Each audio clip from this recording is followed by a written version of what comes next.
Here I am on a video game channel, once again, reviewing a movie, because it's Godzilla. We have to talk about it.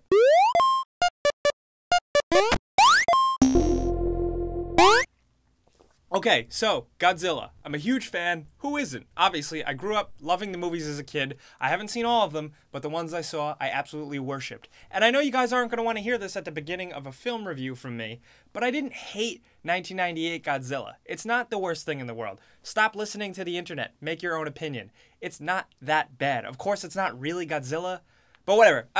Getting off topic. This Godzilla is a return to form, a celebration of Godzilla.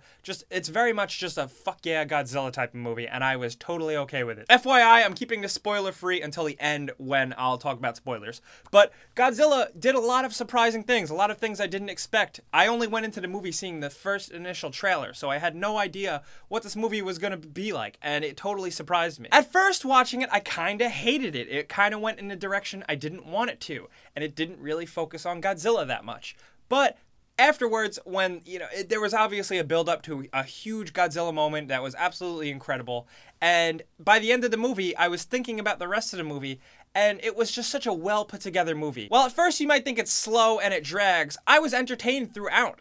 Even when Godzilla wasn't on the screen and he wasn't coming around anytime soon, I was thoroughly entertained with the characters. Bryan Cranston, Aaron Taylor-Johnson, who knocked it out of the park. He is a really solid lead. I was just really entertained by them. I cared about them. I cared about this mystery that they were trying to figure out, all this science stuff. I was totally entertained, totally into it. And then when monsters showed up, I was just like... For a while, though, the movie was a big tease. It kept setting up things that Godzilla was going to do, and then it didn't happen. It kept happening and kept happening until the end when it gives you everything, and that's the ultimate payoff. This movie was made by Gareth Edwards, a director who is an indie filmmaker, and it totally shows in this movie, from the composition to the cinematography to just the overall setup of the story, the three-act structure, and how everything plays out. Like I said before, it's just a well-packaged movie. It's just satisfying. You care about everything. You care about the ending. You care about what happens to the characters. Resolution is great.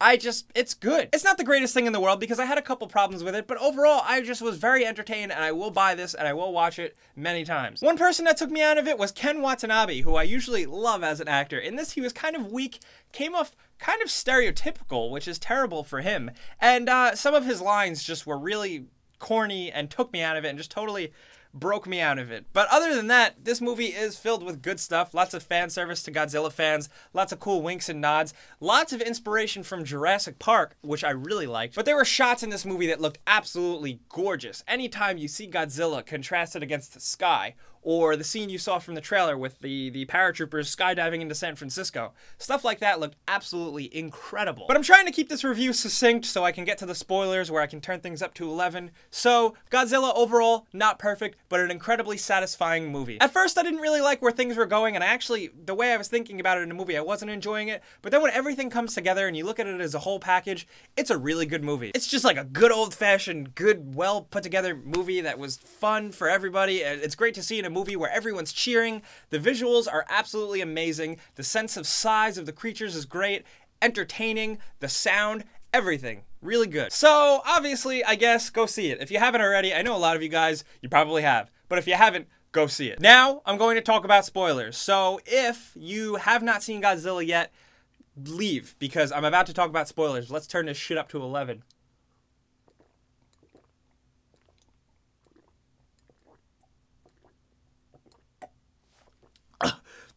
Oh, I can't chug. Oh, God. Oh, excuse me. Okay, spoiler time. So now, in the beginning of the review, I was saying how I didn't really like where things were going at first, and I wasn't really into it. And that was when I first saw a monster pop up that wasn't Godzilla. I was like, oh, they're going for Godzilla being a good guy and kicking ass, which is a staple of Godzilla movies, but I was always a more fan of Godzilla just being terrible and people figuring out how to stop him. That's how I thought the movie was going to be from the trailers, and it was not. Granted, this all comes together and I loved it, but at first, wasn't into it at all. And when Godzilla first shows up and they show him fight, they don't really show him fight. And I was kind of thinking like, wow, everything in this movie is great. Bryan Cranston's amazing. Everything looks great. The sound is great. The characters that are humans are great. But my butt is in the seat to see Godzilla, and I didn't get enough of him. However, wait, this all changed by the end of the movie. The last big scene, the big monster showdown fight scene, all of that Absolutely incredible. Completely changed my mind. The action was just so great, so well realized that I forgot about any problems I had before about Godzilla not showing up that much. It made up for it in the end amazingly. Amazingly? That doesn't fucking make sense. But did you see when he charged up and shot the nuclear beam blast thing out of his mouth? That was absolutely incredible. The sound of him charging up and you see the light going up his back. And you're like, oh shit, it's Godzilla. He's doing his Godzilla thing. Incredible. The tail whip that knocked out the small Muto, that was awesome.